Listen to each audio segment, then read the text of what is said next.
আরম্ভ হচ্ছে। আল্লাহু আকবার।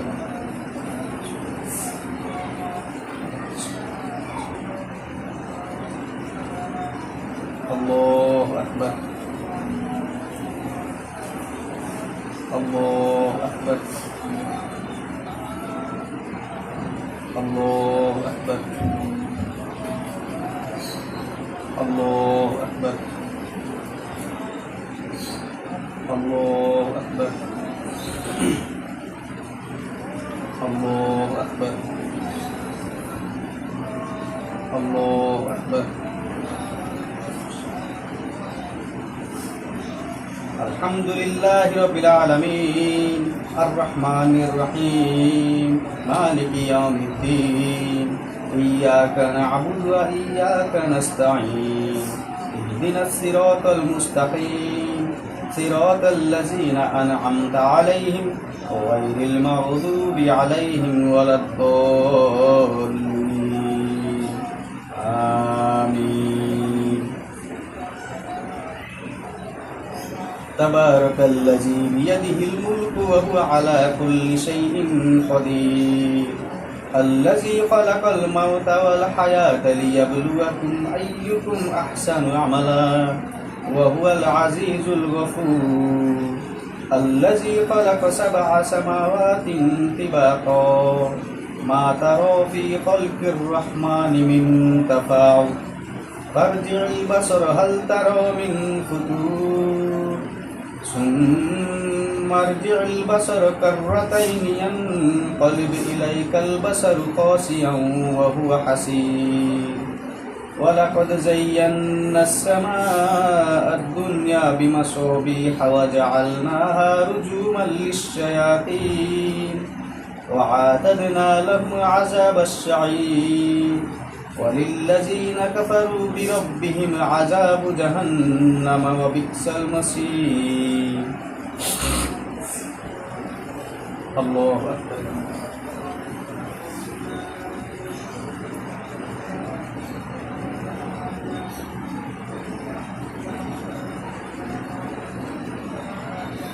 سمع الله لمن حمده الله أكبر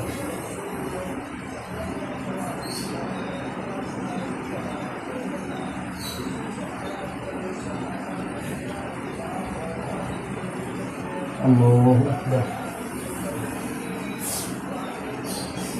الله أكبر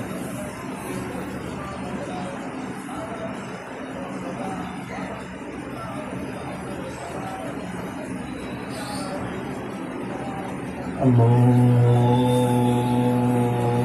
أكبر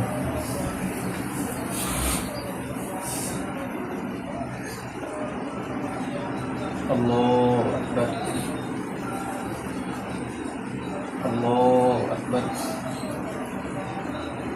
الله أكبر الله أكبر الله أكبر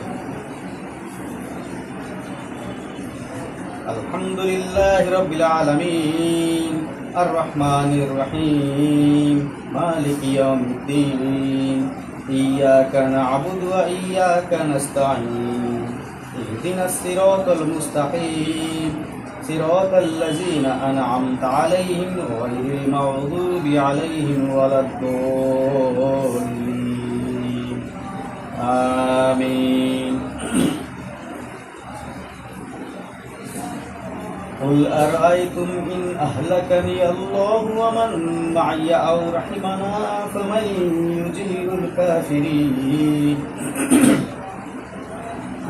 يجير الكافرين من عذاب أليم قل هو الرحمن آمنا به وعليه توكلنا فستعلمون من هو في ضلال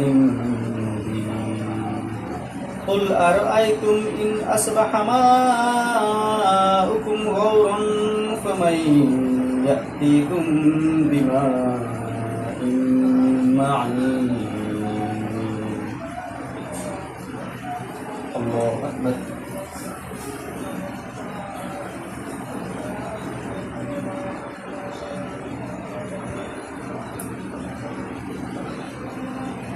سمع الله لمن حمده الله أكبر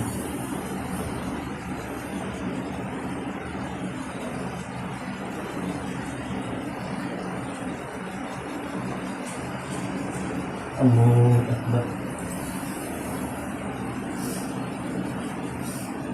الله أكبر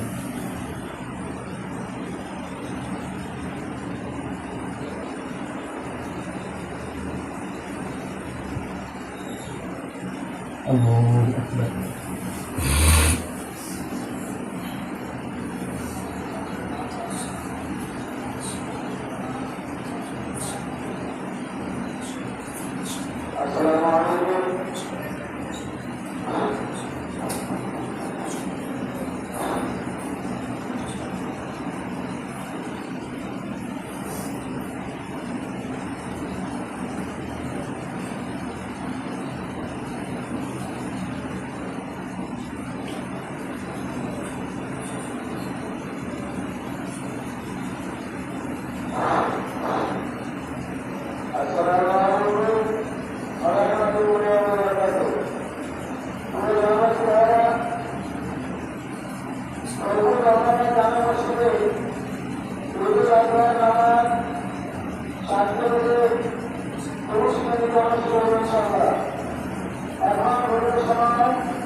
السلام عليكم ورحمة الله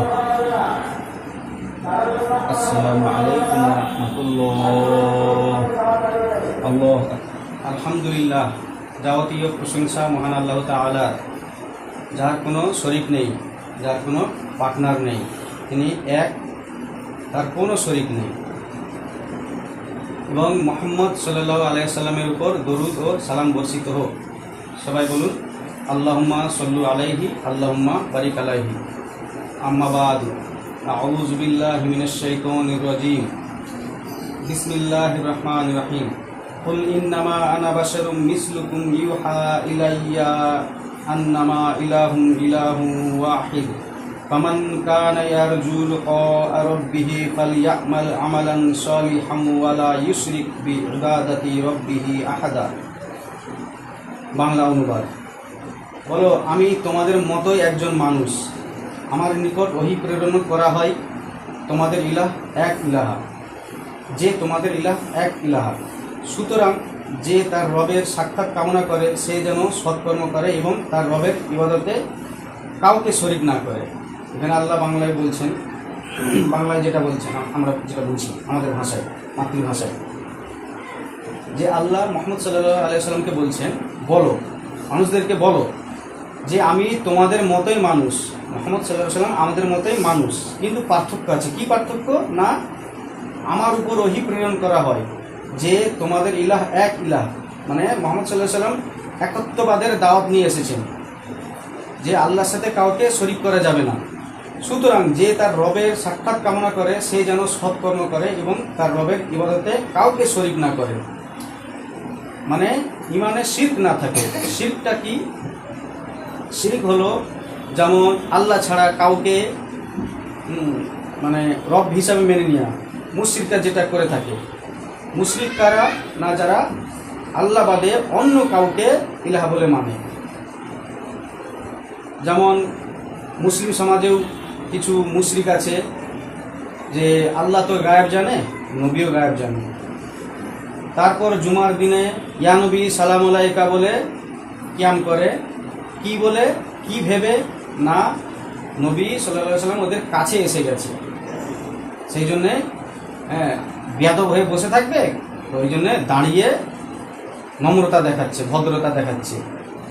তো ওরা যদি ওইটাই ভাবে, তার মানে হয় ওরা সাহাবী আর না হলে ওরা মুশরিক।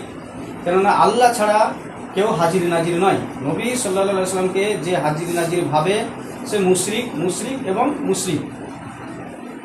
প্রমাণস্বরূপ আমি কিছু দলিল নিয়ে আসবো ওদেরই ঘর থেকে। প্রমাণ তাফসিরে জালালাইন, তাফসিরে জালালাইন যে আয়াতটা পড়লাম এর তাফসির জালালউদ্দিন সুয়ুতি ওদের বড় ইমাম, ওরাই বলে, আমি তো আতর টুপির ব্যবসা করি, আমি জানি। ওরা জালালউদ্দিন সুয়ুতী, খাস করে ফুরফুরা এবং ব্রেলিপন্থী, এরা জালালউদ্দিন সুয়ুতীর কথা খুব চর্চা করে। জালালউদ্দিন সুয়ুতী এই বলেছে, ওই বলেছে, সেই বলেছে, নবী ভাব নিয়েছে, নবী বানিয়েছে যেন। তো জালালউদ্দিন সুয়ুতী রাহিমাহুল্লাহ উনি বলছেন, তাফসীর করতে গিয়ে লিখছেন, এই সূরা এই কাহফেরই চতুর্থ তাফসীরে জালালাইনের চতুর্থ খণ্ডে 138 নম্বর পৃষ্ঠায় এই আয়াতের তাফসীরে লিখছেন যে এই আয়াতের কথা স্পষ্টভাবেই বর্ণিত হয়েছে যে রাসূলুল্লাহ সাল্লাল্লাহু আলাইহি সাল্লাম আমাদের মতোই রক্ত মাংসে গড়া মানুষ, অর্থাৎ হাত ও সত্তা হিসাবে তিনি মানুষ, তবে গুণাবলী ও পূর্ণতার ক্ষেত্রে তার মতো দ্বিতীয় আর কেউ নেই। মর্যাদা কত তাহলে! এ কারণেই তো তার মানুষ হওয়াও তার জন্য গর্বের কারণ, যেরূপভাবে হলো তার সর্বোত্তম গুণ এবং তিনি মানুষ হওয়ার কারণে স্বয়ং মনুষ্যত্ব ফেরেশতাগণের ঈর্ষার কারণ হয়েছে। ফেরেশতারা, নবী সাল্লাল্লাহু আলাইহি ওয়াসাল্লাম যেহেতু মানুষ, ফেরেশতারা ঈর্ষা করত, হিংসা নয়, ঈর্ষা। যে ঈর্ষা বলতে বোঝা যায় যে কাশ আমিও এরকম হতাম, এরকম একটা বোঝায়। বাকি আল্লাহ আলাম, আমি এতটাই জানি। তো কাজেই যে ব্যক্তি রাসূলুল্লাহ সাল্লাল্লাহু আলাইহি সাল্লামকে মানুষ না মনে করে কোনো ব্যাখ্যা ব্যতীত সরাসরি মানুষ হওয়াকে অস্বীকার করে, তবে সে কুরআনের এই আয়াতকে অস্বীকার করার কারণে কাফের হয়ে যাবে। জালালউদ্দিন সুয়ুতী রাহিমাহুল্লাহ উনি বলছেন যে কেউ, সূরা কাহফের এটা 110 নম্বর আয়াত, একবারে শেষের আয়াত, যে কেউ যদি বলে যে মুহাম্মদ সাল্লাল্লাহু আলাইহি সাল্লাম মানুষের রক্ত মাংসে গড়া নয়, মাটির তৈরি নয়, তাহলে এই আয়াতকে অস্বীকার করার কারণে সে কাফের হয়ে যাবে। তো আমাদেরকে সতর্ক হওয়া উচিত। আমরা যেহেতু নিজেকে মুমিন দাবি করি, সেই জন্য সূরা কাহফের এই সূরা বাকরার 285 নম্বর আয়াতে আল্লাহ আমাদেরকে শিখিয়ে দিচ্ছেন বলে দিচ্ছেন যে মুমিনের বৈশিষ্ট্য হলো তারা বলবে সামিয়ানা ওয়া আতানা, শুনলাম এবং মানলাম। আর তারা তো যুক্তিই দেয়। তো অহংকারীরা তো প্রথম কথা জান্নাতেই যাবে না। তো যাই হোক, আরেকটা মুহাম্মদ সাল্লাল্লাহু আলাইহি সাল্লামের উপর অপবাদ ছড়াই যে মুহাম্মদ সাল্লাল্লাহু আলাইহি সাল্লামের ছায়া ছিল না। কেন? যুক্তি দেয়, ছায়া থাকলে তাহলে মাটিতে পড়লে মানুষের পায়ে মারানো হবে ছায়া, এরকম একটা কিয়াস করে ইবলিসে প্রথম কিয়াস কিন্তু করেছিল, এটা মনে রাখতে হবে। প্রথম কিয়াস করেছিল ইবলিসে, এখন কিয়াস করে হানাফিরা, এটাই সত্য। তারা হাদিস কোরআন ওদের বিরুদ্ধে চলে গেলে ওদেরই কিতাব থেকে প্রমাণিত, আমি প্রমাণ করে দিতে পারবো, কেউ চ্যালেঞ্জ করবে। ওদেরই কিতাব থেকে প্রমাণিত যে যদি আমাদের ইমামের আগে যদি সহিহ হাদিস এসে যাও, তখন ওই সহিহ হাদিস বাদ দিয়ে ইমামের মুকাল্লিদ হয়ে থাকতে হবে। আগে আমি ভাবতাম যে মুকাল্লিদ হয়তো গরু, ছাগল, গাধা, কিন্তু এখন এদের কিতাব পড়ে বুঝতে পারছি যে মুকাল্লিদ অমুসলিম। কেননা যে আয়াত অস্বীকার করে, হাদিস অস্বীকার করে, তার মুসলিম থাকার কোনো সুযোগ নেই। আচ্ছা, একটু পড়ে শোনাই। এটা জালালউদ্দিন সুয়ুতী তার পরের পৃষ্ঠায় নিয়ে এসছেন। কি? সিরাতের কতিপয় কিতাবে রয়েছে যে রাসূলুল্লাহ সাল্লাল্লাহু আলাইহি সাল্লামের ছায়া পড়তো না, এ কথাও সঠিক নয়। জালালউদ্দিন সুয়ুতী বলছেন, আমি নয়। গালি দিলে তাকে গালি দিন আপনারা। রাসূলুল্লাহ সাল্লাল্লাহু আলাইহি সাল্লামের ছায়া ছিল এবং তার উপর রৌদ্র তাপ পতিত হতো। মুসনাদে আহমদের বর্ণনা দ্বারা রাসূলুল্লাহ সাল্লাল্লাহু আলাইহি সাল্লামের ছায়া প্রমাণিত হয়। আর এই রেওয়াতে মুসনাদে আহমদের 3 জায়গায় উল্লেখ করা হয়েছে, যার মূল বক্তব্য হলো বিদায় হজ্জের সফরে উম্মু মুমিন হযরত সফিয়া রাদিয়াল্লাহু আনহা এর বাহন বিনষ্ট হয়ে যাওয়ায় তখন রাসূলুল্লাহ সাল্লাল্লাহু আলাইহি সাল্লাম হযরত জয়নব রাদিয়াল্লাহু আনহাকে বললেন, যেহেতু তোমার নিকট একটি অতিরিক্ত বাহন আছে, তাই তা সফিয়াকে দিয়ে দাও। তখন তিনি তাকে বাহন দিতে অস্বীকার করে সতীনের বিরুদ্ধে কঠোর মন্তব্য করে দিলেন। জয়নব রাদিয়াল্লাহু আনহার কাছে দুটো উট ছিল। একটা উট সোফিয়া অন্য স্ত্রীকে দিতে বললেন, সোফিয়া রাদিয়াল্লাহু আনহাকে। তো উনি দিতে অস্বীকার করলেন, কেননা সতীর উপর একটা হিংসা হয়, এটা হওয়ার মানে কোনো ইয়ে নয়। তো যাই হোক, এতে রাসূলুল্লাহ সাল্লাল্লাহু আলাইহি সাল্লাম হযরত জয়নব রাদিয়াল্লাহু আনহার প্রতি অসন্তুষ্ট হয়ে 3 মাস তার থেকে দূরে থাকলেন। এক পর্যায়ে হযরত জয়নব রাদিয়াল্লাহু আনহা নিরাশ হয়ে গেলেন। রবিউল আউয়াল মানে নিরাশ বলতে ভেবেছেন আর মনে হচ্ছে আমার কাছে আর আসবে না, আমাকে পুরো মনে হচ্ছে বয়কট করেছেন, নিরাশ হয়ে গেলেন।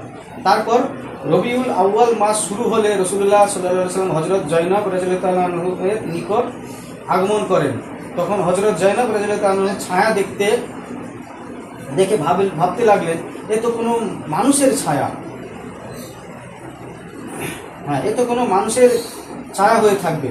নবী করিম সাল্লাল্লাহু আলাইহি ওয়াসাল্লাম তো আমার নিকট আসে না, তাহলে এই ছায়াটা কার হবে? এটা ভাবছিলেন। এ তো বছরেই রাসূলুল্লাহ সাল্লাল্লাহু আলাইহি ওয়াসাল্লাম গৃহে অভ্যন্তরে প্রবেশ করেন। এই হাদিস দ্বারা স্পষ্ট প্রমাণ হয় যে রাসূলুল্লাহ সাল্লাল্লাহু আলাইহি ওয়াসাল্লামের ছায়া ছিল এবং তা মাটিতে নিপতিত হতো। মানে জালালউদ্দিন সুয়ুতী তেনার আকীদা ঠিকই আছে, তিনি হাদিস নিয়ে এসে তাফসীর করছেন যে জয়নব রাদিয়াল্লাহু আনহাকে বয়কট করেছিলেন ইত্যাদি ইত্যাদি, যেগুলো পড়ে শুনিয়েছেন। তো নবী সাল্লাল্লাহু আলাইহি ওয়াসাল্লামের ছায়া দেখেছেন জয়নব রাদিয়াল্লাহু আনহা। তারপরেও যদি এই মাযহাবীরা যদি বলে যে নবী সাল্লাল্লাহু আলাইহি ওয়াসাল্লামের ছায়া ছিল না, নিজের ইবলিসের মতো কিয়াস করে বলে, তো এইটাই তো অমুসলিম হওয়ার জন্য যথেষ্ট। আচ্ছা, শেষ আয়াতে যে শিরকটা বলছেন আল্লাহ, শেষ আয়াতে যে শিরকের নিষেধাজ্ঞা কথা বর্ণিত হয়েছে তা ব্যাপক। তাতে শিরকে জলি ও শিরকে খফি সবই অন্তর্ভুক্ত।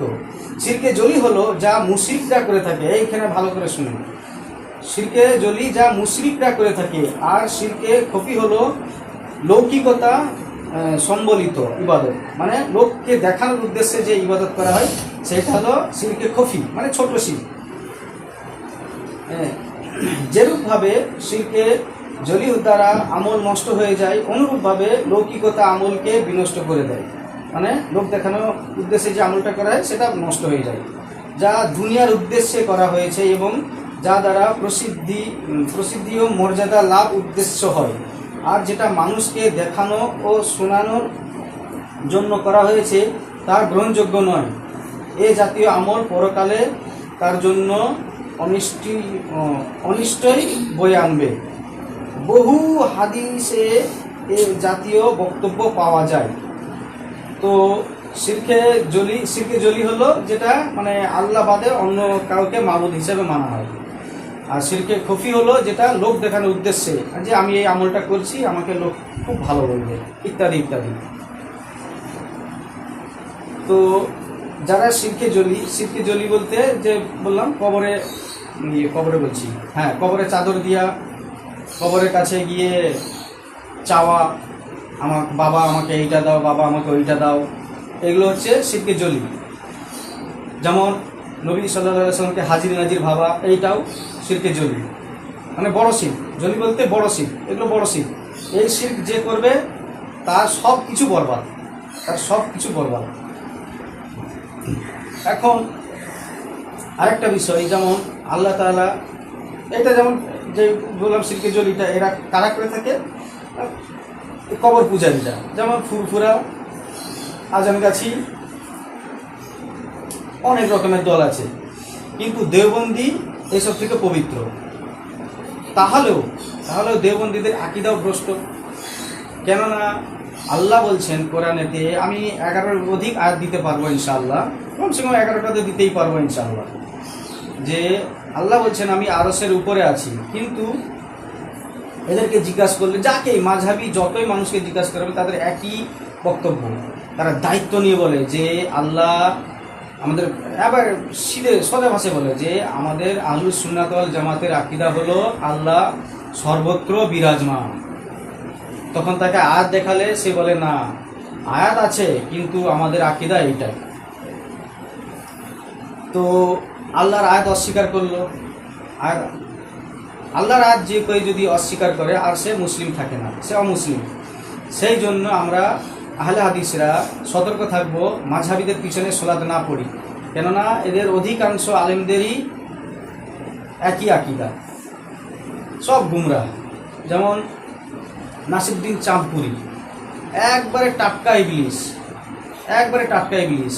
ওর কিতাব পড়ে যেটা জানতে পেরেছি, ও বলছে যদি আমার ইমাম মানবো কেন, হ্যাঁ ইমাম মানবো কেন, এই কিতাবের বইয়েতে ওরা অনেক কিতাবে আছে যে আমার ইমামের বিরুদ্ধে যদি কোনো সহি হাদিস এসে যায় তখন আমরা যেহেতু মুকাল্লিদ সেই জন্য আমাদের, যেটা আমি আগেও বলেছি, তো সেই জন্য আমাদের কাছে ওই হাদিস মানা যাবে না, হাদিস মানা যাবে না, আমাদেরকে ওই ইমামের কিয়াসের উপরই আমল করতে হবে।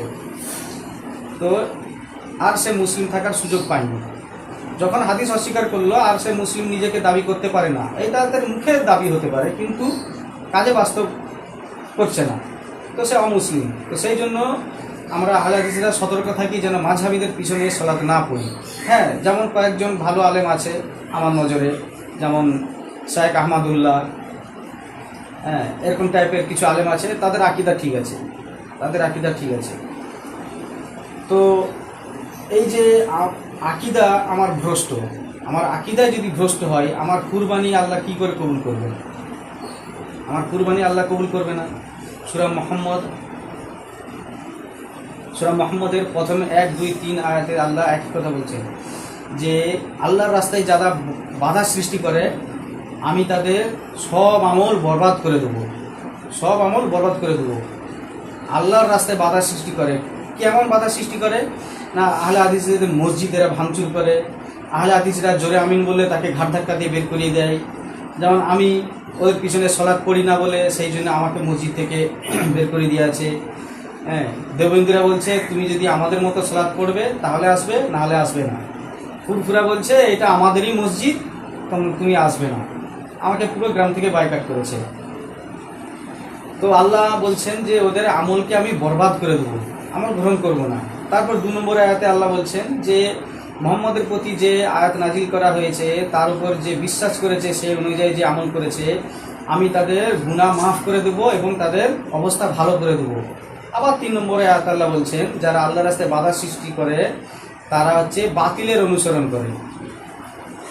তো যারা বাতিলের অনুসরণ করে তারা কুরবানিও দিচ্ছে, হজ করছে, যাকাত দিচ্ছে, সব কিছু করছে, তার সাথে সাথে আল্লাহর রাস্তায় বাধা সৃষ্টি করছে।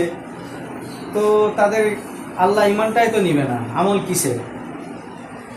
এই কুরবানিতে যারা কুরবানি করছে আমার তো মনে হয়, আল্লাহু আলম, আমার তো মনে হয় অধিকাংশ মানুষেরই কুরবানি হয় না। তাও আবার এই ভাগাভাগিও অনেক কিছু শয়তানি।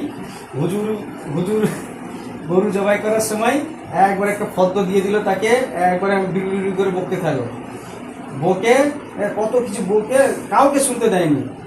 কেননা আমরা যাতে ভাবি, আমি এটা ভাবতাম যে হুজুর এত কিছু বলছে, গরু জবাই করা এত কঠিন, তাহলে আমরা আর গরু জবাই করা যাবে না, হুজুর ছাড়া আর হবে না। অথচ সব কিছুই জবাই করার দোয়া একটাই, বিসমিল্লাহি আল্লাহু আকবার, এইটা বলেই জবাই করলেই হয়ে যাবে।